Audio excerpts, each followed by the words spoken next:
সুপ্রিয় দর্শক শ্রোতা, আপনাদের সকলকে স্বাগতম জানিয়ে শুরু করছি বাংলা ভিউ সমসাময়িক প্রসঙ্গ।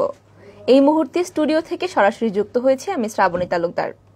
এই অনুষ্ঠানের মাধ্যমে আমরা আপনাদেরকে জানিয়ে দেওয়ার চেষ্টা করি সাময়িক সময়ের কিছু আলোচিত প্রসঙ্গ। আজ বুধবার 5 শ্রাবণ 1429 বঙ্গাব্দ, 20 জুলাই 2022 খ্রিস্টাব্দ। প্রথমেই জানিয়ে দেব বৃহত্তর সিলেট বিভাগের বিভিন্ন আলোচ্য প্রসঙ্গ। মাত্র 1 ঘন্টার বৃষ্টিতে সিলেট নগরের বেশিরভাগ এলাকায় জলাবদ্ধতা সৃষ্টি হয়। গত শনিবার 16 জুলাই হওয়া ভারী বৃষ্টিতে বাসাবাড়ি, দোকানপাট সহ এবং বিভিন্ন জায়গায় গুরুত্বপূর্ণ স্থাপনায় পানি ঢুকে পড়ে এবং চরম ভোগান্তির শিকার হয়েছিলেন সিলেট বিভাগের মানুষজন। মাত্র 1 ঘন্টার বৃষ্টিতে এমন জলাবদ্ধতা নগরবাসী দোষারোপ করেন সিসিক মেয়র আরিফুল হক চৌধুরীকে। নগরবাসীর চাপ এবং সমালোচনার মুখে পড়ে সিসিক মেয়র আরিফুল হক চৌধুরী সংবাদ সম্মেলন করেছেন। গত মঙ্গলবার 19 জুলাই সংবাদ সম্মেলনে মেয়র আরিফ বলেন এবং জলাবদ্ধতার কারণ নিয়ে তিনি কথা বলেন। 4 কারণে নগরীতে ভয়াবহ জলাবদ্ধতা সৃষ্টি হয়েছে বলে জানিয়েছেন মেয়র আরিফ। মেয়রের ভাষ্য অনুযায়ী জলাবদ্ধতার কারণগুলো হলো অল্প সময়ে অতিবৃষ্টি, নগরবাসী যত্রতত্র ময়লা আবর্জনা ফেলা, ঢোলে টিলা ধসে পড়ে যাওয়া এবং ড্রেন ভরাট, সময়মতো ড্রেন ছড়া পরিষ্কার না করা। আরিফুল হক চৌধুরী আরো বলেন, গত শনিবার দিনে অস্বাভাবিক তাপদাহের পর রাতে অল্প সময়ে রেকর্ড পরিমাণ বৃষ্টির কারণে আকস্মিক দুর্ভোগে পড়তে হয়েছিল নগরবাসীকে। সেই দুর্ভোগের শিকার তিনি নিজেও হয়েছিলেন এবং শনিবার বৃষ্টিপাত রেকর্ড করা হয়েছে মাত্র 1.5 ঘন্টায় 163 মিলিমিটার, যা সাম্প্রতিক সময়ের সিলেটের সবচেয়ে কম সময়ে বেশি বৃষ্টির রেকর্ড। এটিকে অতিপ্রাকৃত ঘটনা বলেও মনে করছেন সংশ্লিষ্টরা। এবং নগরের অনেকেই রয়েছেন যারা বাসা বাড়ির যত্রতত্র আবর্জনা ড্রেনে ফেলছেন এবং সাম্প্রতিক সময়ের বন্যার কারণে অনেকেরই বাসা থেকে বের হতে না পারায় রাস্তায় বা উঠানে ময়লা আবর্জনা ফেলে ড্রেন ভরে দিয়েছেন। ফলে পানি নিষ্কাশন বাধাগ্রস্ত হচ্ছে। এছাড়া অন্যবারের বন্যায় দলদলি নগরের কয়েকটি টিলা ধসে পড়ায় খাল ছড়া বা ড্রেনের গভীরতা কমে গিয়েছে এবং পলিতে ভরে গিয়েছে ড্রেনগুলো, যা তারা এখনো ঠিকঠাক করে উঠতে পারেননি। গেল শনিবারের বৃষ্টিপাতের কথা উল্লেখ করে মেয়র আরিফ বলেন, পরিচ্ছন্নতা কর্মীরা রাত 12টার পর থেকে কাজ শুরু করেন, কিন্তু শনিবার বৃষ্টিপাত শুরু হয়েছে তখনও পরিচ্ছন্নতা কর্মীরা কাজ শুরু করতে পারেননি। ফলে রাস্তার মধ্যে থাকা পলিথিন, ময়লা আবর্জনা ড্রেনে গিয়ে আটকা পড়ে এবং জলাবদ্ধতা সৃষ্টি হয়। তখন পানি নামতে পারেনি। এদিকে বেশি বৃষ্টি হয়েছে এবং অন্যদিকে ব্লকের কারণে পানি ড্রেন দিয়ে নামতে পারেনি, ফলে সৃষ্টি হয়েছে জলাবদ্ধতা। এবং বন্যার পরপরই কোরবানির ঈদ চলে আসায় কোরবানির বর্জ্য ব্যবস্থা নিয়ে ব্যস্ত থাকায় ড্রেনের গভীরতাও বাড়াতে পারেনি তারা। এই কারণে আগামীকাল জলাবদ্ধতা রোধে বিভিন্ন পদক্ষেপ নেওয়া হয়েছে। সিলেট নগরীয় জলাবদ্ধতা নিরসনে 8টি স্ট্রাইকিং টিম গঠন করার কথা জানিয়েছেন আরিফুল হক চৌধুরী। স্ট্রাইকিং টিমের অংশ হিসেবে আজ বুধবার 20 জুলাই নগরের ছড়া খাল পরিষ্কার করতে নামানো হয়েছে স্পাইডার এক্সকাভেটর। সকাল থেকেই নগরীর জেল রোডস্থ সওদাগরটুলা এলাকার খাল থেকে ময়লা পরিষ্কার করতে দেখা যায় স্পাইডার এক্সকাভেটর দিয়ে কাজ করা এবং স্পাইডার এক্সকাভেটরটি ছড়া খালের প্রতিটি পয়েন্টে ও ড্রেনগুলোর ময়লা পরিষ্কার করবে। এতে করে শহর জুড়ে বিভিন্ন জায়গায় যে জলাবদ্ধতা সৃষ্টি হবে তা নিরসন করা যাবে বলে জানিয়েছেন সিটি কর্পোরেশনের মেয়র আরিফুল হক চৌধুরী।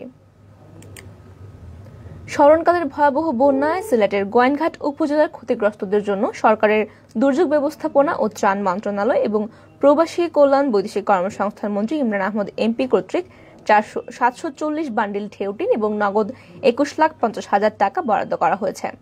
গোয়াইনঘাট উপজেলা প্রকল্প বাস্তবায়ন কর্মকর্তার কার্যালয় সূত্রে জানা যায়, দুর্যোগ ব্যবস্থাপনা ও ত্রাণ মন্ত্রণালয় কর্তৃক বরাদ্দকৃত ঠেউটিনগুলো ইউনিয়ন ভিত্তিক বিভাজন করা হয়েছে।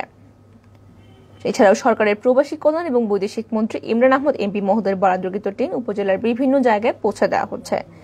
এ ব্যাপারে গোয়াইনঘাট উপজেলা প্রকল্প বাস্তবায়ন কর্মকর্তা শিশির সেন্দুপুর কায়স্থ জানান, সরকারের দুর্যোগ ব্যবস্থাপনা ও ত্রাণ মন্ত্রণালয় থেকে গোয়াইনঘাটে সাম্প্রতিক বন্যায় ক্ষতিগ্রস্তদের জন্য 550 বান্ডিল ঠেউটিন এবং 18 লাখ টাকা বরাদ্দ করা হয়েছে। পাশাপাশি স্থানীয় সংসদ সদস্য এবং সরকারের প্রবাসী কল্যাণ ও বৈদেশিক কর্মসংস্থান মন্ত্রী ইমরান আহমদ এমপি মহোদয় 140 বান্ডিল ঠেউটিন ও নগদ 3,50,000 টাকা বরাদ্দ করেছেন। চলে যাচ্ছে পরবর্তী সংবাদে। দেশে বর্তমানে জ্বালানি নিয়ে সংকট চলছে। উদ্ভূত পরিস্থিতিতে বেড়ে গিয়েছে লোডশেডিং। সংকটে পড়ে কঠোর সিদ্ধান্ত নিচ্ছে সরকার।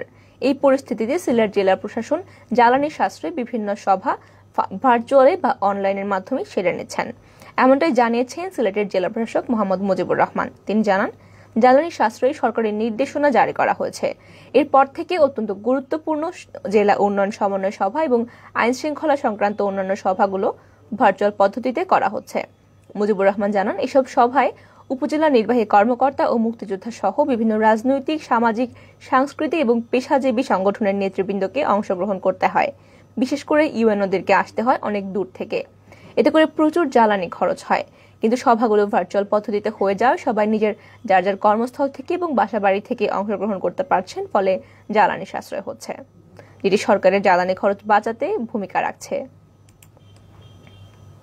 এতক্ষণ শুনছিলেন বৃহত্তর সিলেট বিভাগের বিভিন্ন প্রসঙ্গ। এবারে চলে যাচ্ছে জাতীয় প্রসঙ্গে। মেহেন্দিগঞ্জ পৌরসভার মেয়র ও উপজেলা আওয়ামী লীগের সাধারণ সম্পাদক মেয়র কামাল খানকে কুপিয়ে জখম করতে দলীয় নেতাকর্মীদের নির্দেশ দেওয়ার অভিযোগ উঠেছে বরিশাল ৪ আসনের সংসদ সদস্য পঙ্কজ নাথের বিরুদ্ধে। থানার পুলিশ পরিদর্শকের মোবাইল নম্বরে কল করে এই নির্দেশনা দেন ওই সংসদ সদস্য। ইতোমধ্যে 1 মিনিট 9 সেকেন্ডের ওই কথোপকথনের একটি অডিও ছড়িয়ে পড়েছে সামাজিক যোগাযোগ মাধ্যমে। এ নিয়ে খোদ জেলা আওয়ামী লীগের নেতাকর্মীদের মাঝে ক্ষোভ এবং উত্তেজনা তৈরি হয়েছে। নাম প্রকাশ না করার শর্তে উপজেলা আওয়ামী লীগের একাধিক নেতা জানান, গত 4 জুলাই পঙ্কজনাথের অনুসারীরা পৌর স্বেচ্ছাসেবক লীগের সাধারণ সম্পাদক রাতুল চৌধুরীর ভাই রাতুল চৌধুরীকে কুপিয়ে হাতের রক কেটে দেয়। এই ঘটনার প্রতিবাদে কর্মসূচি পালনের জন্য রাতুলের অনুসারীরা 5 জুলাই পৌর ভবনের সামনে জড়ো হন। খবর পেয়ে সেখানে ফোর্স সহ উপস্থিত হন মেহেন্দিগঞ্জ থানার পুলিশ পরিদর্শক তৌহিদুজ্জামান। তখন এমন পরিদর্শককে নির্দেশনা দেন সংসদ সদস্য। চলে যাচ্ছি পরবর্তী সংবাদে। ভারতের পশ্চিমবঙ্গের মুখ্যমন্ত্রী মমতা ব্যানার্জিকে পদ্মা সেতু দেখার আমন্ত্রণ জানিয়েছেন প্রধানমন্ত্রী শেখ হাসিনা। গতকাল মঙ্গলবার মুখ্যমন্ত্রীর কার্যালয়ে নবান্ন একটি চিঠির মাধ্যমে আমন্ত্রণপত্র পৌঁছে দেওয়া হয়েছে। চিঠিতে শেখ হাসিনা পশ্চিমবঙ্গের মুখ্যমন্ত্রী সুবিধাজনক সময়ে বাংলাদেশে এসে পদ্মা সেতু দেখতে বলেছেন। তিনি এটাও উল্লেখ করেছেন, সেপ্টেম্বরে ভারতের দিল্লি সফরকালে মুখ্যমন্ত্রী মমতার সাক্ষাৎ আশা করছেন তিনি। শেখ হাসিনা আরও বলেছেন, বাংলাদেশ ও পশ্চিমবঙ্গের মধ্যে ভাষাগত এবং সংস্কৃতিগত ঘনিষ্ঠতার পরিপ্রেক্ষিতে একসঙ্গে কাজ করার কোনো বিকল্প নেই। পদ্মা সেতু বাংলাদেশ ও পশ্চিমবঙ্গের মধ্যে বাণিজ্যের নতুন সুযোগ উন্মোচন করবে বলে তিনি মনে করেন। কমলাপুর রেল স্টেশনে ঢাকা বিশ্ববিদ্যালয়ের ছাত্র মহিউদ্দিন রনির অবস্থান বিষয়ে জানতে চেয়েছেন হাইকোর্ট। বাংলাদেশ রেলওয়ে অব্যবস্থাপনা নিয়ে 6 দফা দাবিতে রাজধানীর কমলাপুর রেল স্টেশনে 7 জুলাই থেকে অবস্থান কর্মসূচি পালন করছেন ঢাকা বিশ্ববিদ্যালয়ের শিক্ষার্থী। ওই ঘটনা নিয়ে গণমাধ্যমে খবরের নজরে এলে আজ বুধবার বিচারপতি মোহাম্মদ নজরুল ইসলাম তালুকদার ও বিচারপতি খিজির খায়াতের সমন্বয়ে গঠিত হাইকোর্ট বেঞ্চ মৌখিকভাবে এই বিষয় জানতে চেয়েছেন। একই সঙ্গে দুদক বিষয়টি জানে কিনা বা জানলে কি ব্যবস্থা নিয়েছে তাও জানতে চেয়েছেন হাইকোর্ট। আদালতে রাষ্ট্রপক্ষ deputy attorney general AKM Aminuddin এবং দুদকের পক্ষের আইনজীবী খুরশিদ আলম খান শুনানিতে ছিলেন। পরে AKM আমিনউদ্দিন জানান, রেলওয়ে অব্যবস্থাপনা নিয়ে ঢাকা বিশ্ববিদ্যালয়ের ছাত্র মহিউদ্দিন রনির 13 দিন যাবৎ আন্দোলনের বিষয়ে হাইকোর্ট জানতে চেয়েছেন এবং আজ ছবি প্রকাশিত হয়েছে এবং যেখানে বলা হয়েছে রেলওয়ের দুর্নীতির সিন্ডিকেট। এই বিষয়ে রেলওয়ে কর্তৃপক্ষ কি পদক্ষেপ নিয়েছে, দুর্নীতির 6 দফার বিষয় কি এবং তা হাইকোর্ট মৌখিকভাবে জানতে চেয়েছেন। রাষ্ট্র ও দুদকের কাছে এসব জানতে চেয়েছেন হাইকোর্ট। প্রধান নির্বাচন কমিশনার কাজী হাবিবুল আওয়াল বিএনপির সংলাপে অংশগ্রহণের প্রসঙ্গে বলেছেন, তারা অপেক্ষা করবেন। যদিও নির্বাচন কমিশন গতকালই জানিয়েছে সংলাপে তারা অংশ নেবে না। বিএনপি মহাসচিব গণমাধ্যমকে জানিয়েছেন তারা ইসির সংলাপে আসবেন না। বুধবার 20 জুলাই গণতন্ত্র পার্টির সঙ্গে সংলাপ শেষে প্রধান নির্বাচন কমিশনার সাংবাদিকদের এসব কথা বলেন। বিএনপি আসছে না, এই বিষয়ে দৃষ্টি আকর্ষণ করলে সিইসি বলেন তারা অপেক্ষা করবেন। বিএনপির সংলাপে আনার জন্য বিশেষ কোনো উদ্যোগ নেবেন কিনা এই ব্যাপারে জানতে চাইলে কোনো উত্তর দেননি সিইসি। তবে সংলাপ। সুপ্রিয় দর্শক শ্রোতা, আপনারা এতক্ষণ শুনছিলেন সমসাময়িক কিছু প্রসঙ্গ। বৈদ্যুতিক গোলযোগের কারণে আমরা আন্তরিকভাবে দুঃখিত, লাইভটি এখানে শেষ করতে হচ্ছে।